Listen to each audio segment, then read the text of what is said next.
नेपाली भाषाको व्याकरणमा सुरुको दिनदेखि नै प्रवेश गरेको हुन्छ। तर त्यहाँनिर लिम्बू भाषामा आम्मा आ भनेर त अवश्य पढाइँदैन, किनभने एकाडेमिकली त पछि मात्र लिम्बू भाषा पढाइ भएको। यहाँहरूले कि अनार आम्मा आदेखि सुरु गर्नुभयो भने भन्नुहोस् है, गर्नुभयो? मैले त गरेको छुइनँ। गर्नुभयो? यो हलमा को हुनुहुन्छ? नगर्नु भएको जस्तो बुझियो।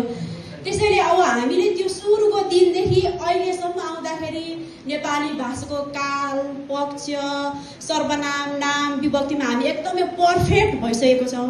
तर लिम्बू भाषामा हामी त्यत्तिकैको पर्फेक्ट छौँ कि छैनौँ, त्यो चाहिँ आजको प्रश्न हो जस्तो लाग्छ। र अब त्यो पर्फेक्ट हुनको लागि हामीले त्यतातिर ध्यान दिनुपर्छ कि भन्ने हो। र यहाँनिर आइसक्यो। आजको प्रस्तुतिको लागि हामी 3 जना छौँ। सुहानमा इन्द्र कुमारी लिम्बू हुनुहुन्छ, त्यसै गरी आदनमा विश्वदीप फियाक हुनुहुन्छ। हामी 3 जनाले चाहिँ याक्थुङ भाषाको काल प्रणाली र पक्षहरू एक प्रयोगात्मक अध्ययनमा हामी प्रवेश गर्न लागिरहेको छौँ। भनिन्छ अब संसारमा 6909 भाषाहरू छन्। ती भाषाहरूको चाहिँ सबैको व्याकरण छैन, लिखित रूपमा व्याकरण छैन भनेर चाहिँ चूडामणि बन्धुले आफ्नो भाषा विज्ञान 2077 भन्नुभएको छ। र हाम्रो याक्थुङहरूको चाहिँ लिखित व्याकरण छ र लिखित व्याकरण चाहिँ हाम्रो गैर लिम्बूहरू अथवा गैर लिम्बू साथै गैर मातृभाषीहरूले चाहिँ लेख्नु भएको छ। यस विषयमा प्रवेश गरौँ। कालबाट सुरु गरेको छौँ। कालमा चाहिँ लिम्बू व्याकरणलाई काइला 2070ले समयको सङ्केत गर्ने व्याकरणात्मक कोटिलाई काल भनिन्छ। समयअनुसार क्रियाका रूप फरक फरक हुन्छ भनेर भन्नुभएको छ। र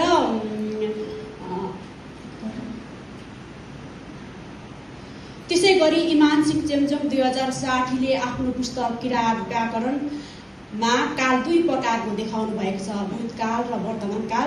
किराँती लिम्बू भाषामा भविष्यत कालको कुरा वर्तमान कालकै क्रियाले बुझाउने भएकोले अर्को भविष्यत कालको रूप हुँदैन भनेर पृष्ठ 27मा भन्नुभएको छ।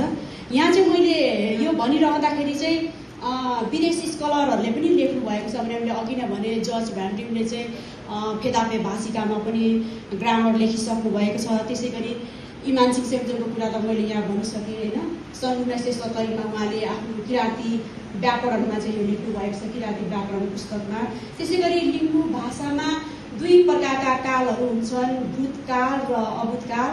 र कालका पक्षहरू पूर्ण र अपूर्ण पक्ष गरी 2 प्रकारका कालहरू हुन्छन् भनेर चाहिँ तुम्बाहाङले 2072मा भनेर भन्नुभएको छ।